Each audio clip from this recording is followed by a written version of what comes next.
Welcome back to Shilpa's vlog. ನಾನಿವತ್ತು ನಿಮಗೆ ಈಸಿಯಾಗಿ ಬೇಳೆ ಇಲ್ಲದೆ ಮಾಡಿ ತೋರಿಸುವಂತಹ ಬೆಂಡೆಕಾಯಿ ಸಾಂಬಾರು ಮಾಡೋದು ಹೇಗೆ ಅಂತ ನೋಡೋಣ ಬನ್ನಿ. ಬೆಂಡೆಕಾಯಿನ ಹೆಚ್ಚಿಟ್ಕೊಂಡಿದ್ದೀನಿ ಒಗ್ಗರಣೆಗೆ ಮತ್ತು ರುಬ್ಬಕ್ಕೆ, ಈ ಎರಡಕ್ಕೂ ಹೆಚ್ಚಿಟ್ಕೊಂಡಿದ್ದೀನಿ. ಕೊಬ್ಬರಿ, ದಪ್ಪನಾಗಿ ಟೊಮೊಟೊ, ಒಗ್ಗರಣೆಗೆ ಟೊಮೊಟೊ ಮತ್ತು ಈರುಳ್ಳಿ. ಮೊದಲು ಬಾಣಲಿಯಲ್ಲಿ ಬೆಂಡೆಕಾಯಿ ಮತ್ತು 1 ಸ್ಪೂನ್ 2 ಸ್ಪೂನ್ ಎಣ್ಣೆ ಹಾಕಿ ಅದನ್ನ ಕ್ಲೀನಾಗಿ ಫ್ರೈ ಮಾಡ್ಕೋಬೇಕು. ಈಗ ಫ್ರೈ ಮಾಡ್ಕೊತಾನೆ ರುಬ್ಕೊಳ್ಳೋಣ. ಈಗ ಜಾರಿಗೆ 2 ದಪ್ಪನಾಗಿ ಹೆಚ್ಚಿಟ್ಕೊಂಡಿರೋಂತಹ ಟೊಮ್ಯಾಟೊ ಹಾಕೋಣ, 1 ಬಟ್ಲು ಕೊಬ್ಬರಿ ಹಾಕೋಣ, ಅರ್ಧ ಈರುಳ್ಳಿ, 2 ಸ್ಪೂನ್ ಖಾರದ ಪುಡಿ ಮತ್ತು 1 ಸ್ಪೂನ್ ಸಾಂಬಾರು ಪುಡಿ. ಈ ಸ್ಪೂನಲ್ಲೇ 2 ಸ್ಪೂನ್ ಖಾರದ ಪುಡಿ ಹಾಕಿರೋದು. ಇದಕ್ಕೆ ಈಗ ಸ್ವಲ್ಪ ಕೊತ್ತಂಬರಿ ಸೊಪ್ಪು. ಈಗ ಇದಿಷ್ಟನ್ನು ರುಬ್ಕೊಂಬರೋಣ. ಅಷ್ಟರೊಳಗೆ ಬೆಂಡೆಕಾಯಿ ಫ್ರೈ ಮಾಡೋಣ. ಇನ್ನೊಂದು ಸ್ವಲ್ಪ ಇದರಲ್ಲಿರೋ ಅಂಟಿನಂಶ ಎಲ್ಲ ಹೋಗಬೇಕು, ಅಲ್ಲಿ ತನಕ ಕ್ಲೀನಾಗಿ ಫ್ರೈ ಮಾಡ್ಕೊಳ್ಳೋಣ. ವಿಡಿಯೋ ನೋಡ್ತಾ ಇರೋ ಪ್ರತಿಯೊಬ್ಬರು ಸಬ್ಸ್ಕ್ರೈಬ್ ಮಾಡಿ, ಶೇರ್ ಮಾಡಿ, ಲೈಕ್ ಮಾಡಿ. ನೀವು ಟ್ರೈ ಮಾಡಿ ಹೇಗೆ ಬಂದಿದೆ ಅಂತ ಕಮೆಂಟ್ ಮಾಡಿ ಹೇಳೋದನ್ನು ಮರಿಬೇಡಿ. ಓಕೆ, ಇದೀಗ ಇನ್ನೊಂದು ಸ್ವಲ್ಪ ಫ್ರೈ ಆಗಬೇಕು. 2 ನಿಮಿಷಕ್ಕೊಂದು ಸಲ ಮಿಕ್ಸ್ ಮಾಡ್ಕೊಳ್ಳಿ. ಅಷ್ಟರಲ್ಲಿ ಸೈಡಲ್ಲಿ ಒಗ್ಗರಣೆ ಹಾಕ್ಕೊಂಬಿಡೋಣ. ಒಂದು ಪಾತ್ರೆಗೆ 2 ಸ್ಪೂನ್ ಎಣ್ಣೆ ಹಾಕ್ಕೊಂಡು ಒಂದು ಅರ್ಧ ಸ್ಪೂನ್ ಸಾಸಿವೆ ಹಾಕ್ಕೊಳ್ಳೋಣ. ಅದು ಚಿಟಪಟ ಅಂತಿದ್ದಂಕ್ಲೇ ಕರಿಬೇವು, 2 ಗಡ್ಡೆ ಕರಿಬೇವು ಹಾಕ್ಕೊಳ್ಳೋಣ.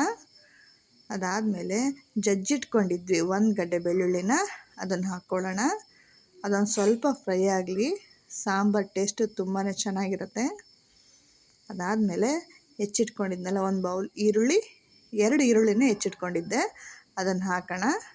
ಅದೊಂದು ಸ್ವಲ್ಪ ಗೋಲ್ಡನ್ ಫ್ರೈ ಆಗೋ ತನಕ ಫ್ರೈ ಮಾಡೋಣ. ತುಂಬಾ ಚೆನ್ನಾಗಿರುತ್ತೆ, ಅನ್ನಕ್ಕೆ, ಮುದ್ದೆಗೆ ಸೂಪರ್ ಟೇಸ್ಟ್. ಅರ್ಜೆಂಟಾಗಿ ಬೇಳೆ ಇಲ್ದಂಗೆ ಈಸಿಯಾಗಿ ಮಾಡ್ಕೋಬಹುದು. ಇದಕ್ಕೀಗ 2 ಟೊಮೊಟೊ ಹೆಚ್ಚಿಟ್ಟಿದ್ದೆ, ಅದನ್ನು ಹಾಕ್ಕೊಳ್ಳೋಣ. ಇದನ್ನು ಕ್ಲೀನಾಗಿ ಫ್ರೈ ಮಾಡೋಣ.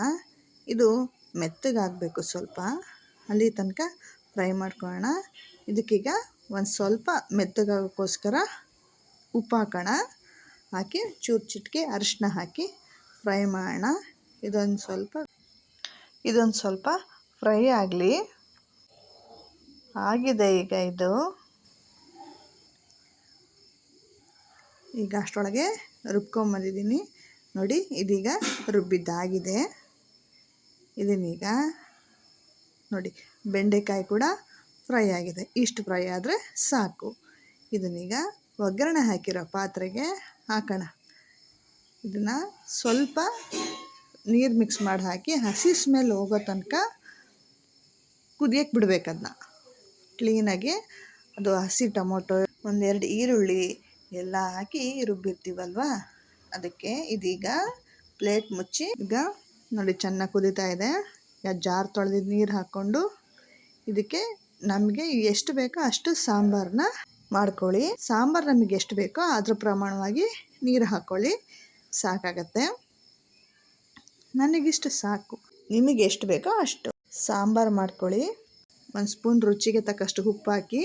ಬೆಂಡೆಕಾಯಿ ಮಾತ್ರ ಇವಾಗಲೇ ಹಾಕಬೇಡಿ, ಅದು ಒಡೆಯೋ ಚಾನ್ಸಸ್ ಇರುತ್ತೆ. ಕುದ್ದು ಇದು ಕುದೀತಾ ಇರಬೇಕಾದ್ರೆ, ಸಾಂಬಾರು ಕುದೀತಾ ಇರಬೇಕಾದ್ರೆ ಹುರಿದಿರೋ ಬೆಂಡೆಕಾಯಿನ ಹಾಕಬೇಕು. ಇದೀಗ ಕುದೀತಾ ಇದೆ ನೋಡಿ. ಇದಕ್ಕೆ ಹೆಚ್ಚಿಟ್ಕೊಂಡಿರೋ ಕೊತ್ತಂಬರಿ ಸೊಪ್ಪನ್ನ ಹಾಕೋಣ, ಮಿಕ್ಸ್ ಮಾಡೋಣ. Sambar is ready. ನೀವು ಮಾಡಿ ಹೇಗೆ ಬಂದಿದೆ ಅಂತ ಕಮೆಂಟ್ ಮಾಡಿ ಹೇಳಿ. ಓಕೆ, ನೋಡಿ ಎಷ್ಟು ಚೆನ್ನಾಗಿದೆ ಗೊತ್ತಾ. ಸಲ ಟೇಸ್ಟ್ ಮಾಡಿ ಹೇಗೆ ಬಂದಿದೆ ಅಂತ ಕಮೆಂಟ್ ಮಾಡಿ ಹೇಳಿ. ನೀವು ಫ್ರೆಂಡ್ಸು ಫ್ಯಾಮಿಲಿಗೆ ಶೇರ್ ಮಾಡಿ ಮತ್ತು ಬೆಲ್ ಐಕನ್ನ ಪ್ರೆಸ್ ಮಾಡಿ. Thank you.